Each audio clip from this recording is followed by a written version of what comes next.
Tsunamis are a terrible force of nature that can cause major catastrophes throughout the world's coastlines. But as an island nation, the UK is very ignorant when it comes to these forces. I explored the effects of the tsunami that hit Asia in 2004 by visiting Malaysia and seeing firsthand what is left in the tsunami's wake 16 years after it happened. My journey began in Penang, Malaysia, where back in 2004 they got hit by the back end of a devastating tsunami that woke the world up.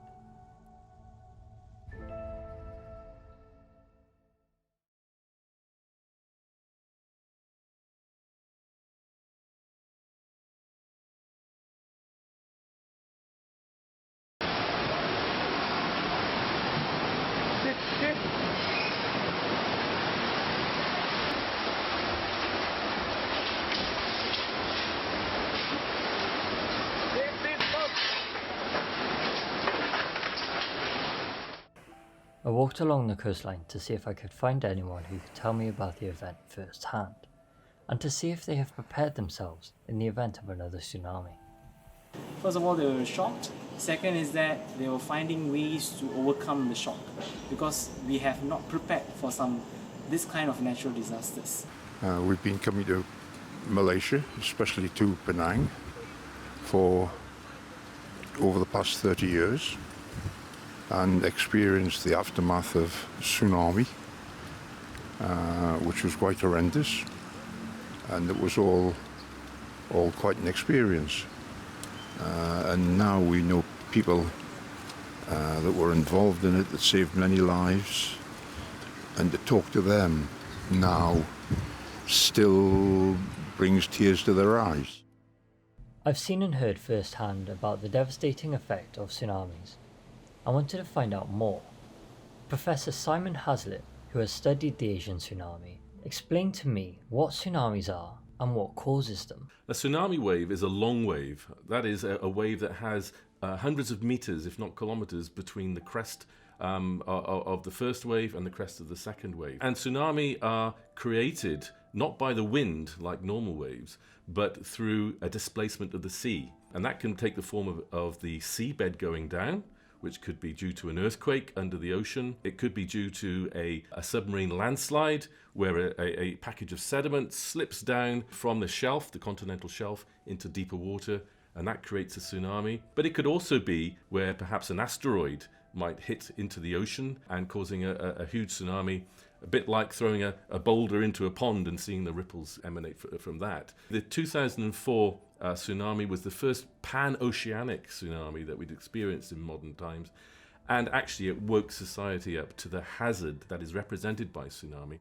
The coastline of Malaysia was to some extent sheltered by the island of Sumatra from the epicenter of the earthquake, and so it didn't suffer the very large tsunami waves that other coastlines suffered. Nevertheless, the northern coast of peninsular Malaysia did suffer from the tsunami, and over 50 deaths occurred. So, is Malaysia doing enough to prevent this number of deaths should another tsunami occur? If another tsunami that's bound to happen in Penang or any coastal areas in Malaysia, the Malaysian government already have the contingency plan on the policies and on the how to react to the situation. Because we have collaboration with the Japanese government on how to stay alert and how to detect a tsunami and how to carry it on after the tsunami effect and so on. So they are working together with Japanese government as well, so that we are at least prepared for the situation. In 2004, the Malaysian government was not really prepared for it because we were not expecting it. Now, each coastal area in Malaysia, they have warning for tsunami as well. But have Malaysians taken this advice seriously enough?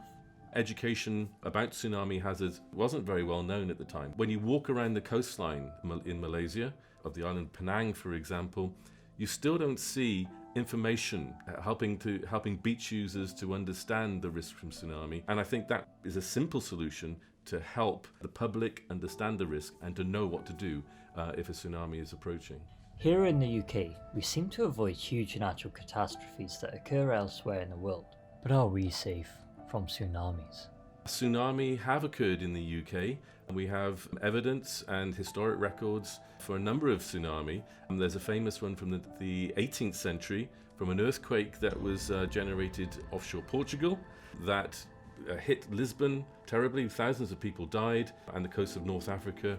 And we also experienced that tsunami from that earthquake hitting southern Britain and also southern Ireland, generating waves of about 3 meters high when it reached Cornwall, for example.